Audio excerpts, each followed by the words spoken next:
बचपन में मोबाइल पर एक गेम काफी ज्यादा पसंद था मेरे को, प्रिंस ऑफ पर्सिया। और ये गेम खेला भी बहुत है मैंने, लेकिन उस टाइम पर मेरे को ये नहीं पता था कि इस प्रिंस ऑफ पर्सिया गेम की कोई मूवी भी है, क्योंकि उस टाइम पर शायद थी भी नहीं, क्योंकि ये मूवी 2010 में रिलीज हुई है। लेकिन मेरे को फिर भी अभी कुछ दिन पहले ही पता चला, तो जब अब पता चल गया है तो मूवी को देखना तो बनता ही था ना। और कमाल की बात ये है कि मैंने कल ये मूवी देख भी ली, इसीलिए आज हम इस वीडियो में बात करने वाले हैं इसी मूवी के बारे में, प्रिंस ऑफ पर्सिया।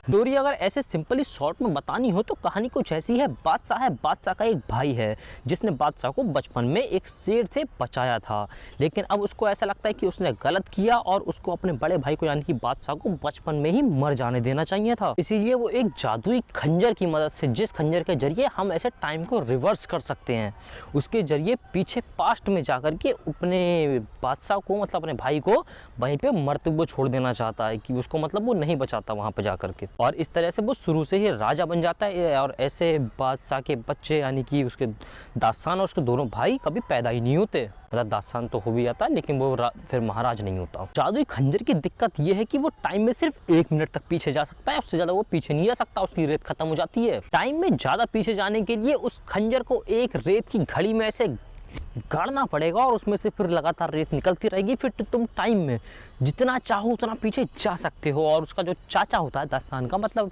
बादशाह का भाई, छोटा भाई, वो यही करना चाहता है, पीछे समय में जाके राजा को मरते हुए छोड़ देना चाहता है जिससे कि वो राजा बन जाए। और बस कहानी ऐसे ही चलती रहती है। मूवी में एक चीज़ ऐसी थी जो कि मैंने बिल्कुल भी एक्सपेक्ट नहीं की थी, हाँ, हिंदुइज्म का दिखाया जाना।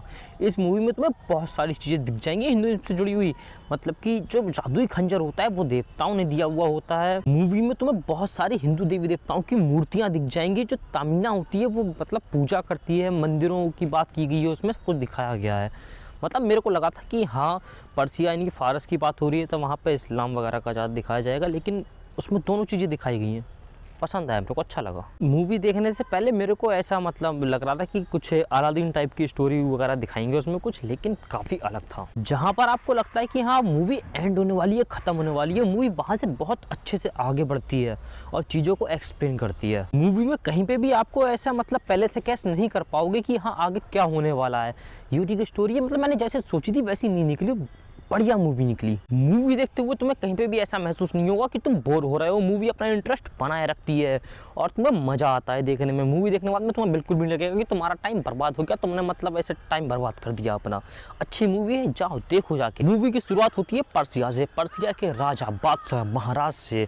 महाराज के 2 बेटे हैं छोटे छोटे। महाराज एक दिन अपने राज्य में घूमने के लिए निकलते हैं गलियों में, मतलब गलियों में जाते हैं ऐसे घूमने। वहाँ पर उनको एक लड़का दिखता है, मतलब बहादुर लड़का होता है, तो महाराज को वो पसंद आ जाता है। महाराज उसको गोद ले लेते हैं। एक गली से उठाकर एक लड़के को राजकुमार बना देते हैं वो, जिसका नाम होता है दास्तान। इसके आगे कुछ टाइम बाद की कहानी दिखाते हैं, जहाँ पर दास्तान बड़ा हो गया है, उसके दोनों छोटे छोटे भाई, मतलब सौतेले भाई थे, मतलब जो भी थे, अब वो बड़े हो गए हैं सबके सब। दास्तान के बड़े भाई को यानी कि जो मतलब राजा का बड़ा बेटा होता है, उसको खबर मिली हुई होती है कि जो अलमत नाम की एक जगह है, वहाँ के लोग हथियार बना बनाकर उनके दुश्मनों को सप्लाई कर रहे हैं। इसलिए वो लोग जाकर के उस अलमत नाम की जगह पर हमला कर देते हैं। जब ये लोग हमला कर रहे होते हैं अलमत पर, तब उसी टाइम पर वहाँ की महारानी तमीना, मतलब वहाँ की रानी का नाम तमीना होता है, तो वो एक खंजर को बचाने के लिए अपने एक सिपाही को देती है कि जाओ इसको ले जाकर कहीं सुरक्षित जगह पे रख दो। लेकिन इसी बीच दास्तान उसको पकड़ लेता है, उससे वो खंजर छीन लेता है और अपने पास रख लेता है। इसके बाद राजा का बड़ा बेटा जाकर तमीना को पकड़ लेता है, उसके सामने जाता है, उसको बोलता है कि देखो या तुम हमसे शादी कर लो या फिर मरना पसंद करो। तो वो मरना पसंद करती है, मतलब ऐसे बोल देती है मैं मरना पसंद करूंगी। तभी उसकी नज़र पड़ती है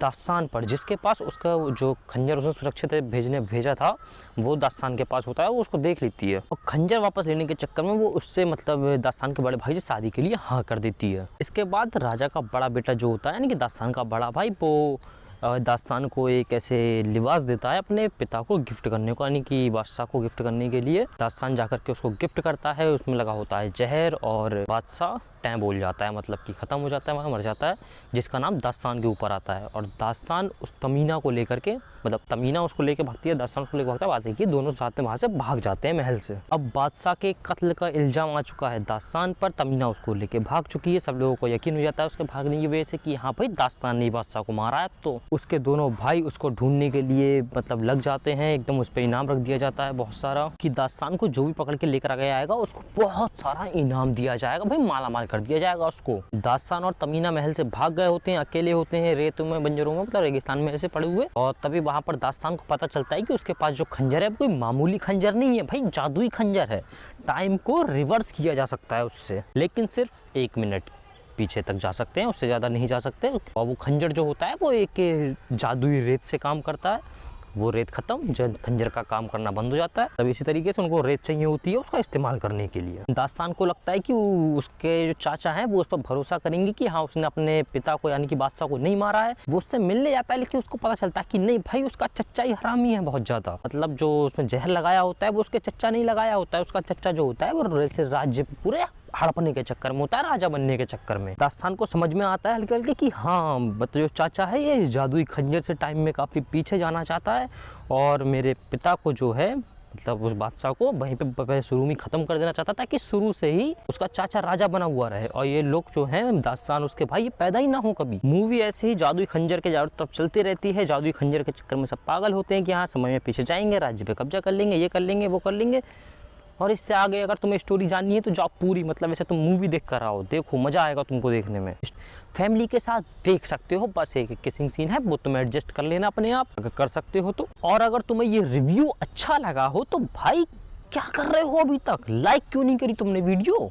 और लाइक कर दिया है तो भैया सब्सक्राइब भी तो करो, आगे भी तो और मूवीज़ आने वाली है उनके रिव्यू भी तो देखने हैं ना, सब्सक्राइब करो। ठीक है, मिलते हैं अगली वीडियो में।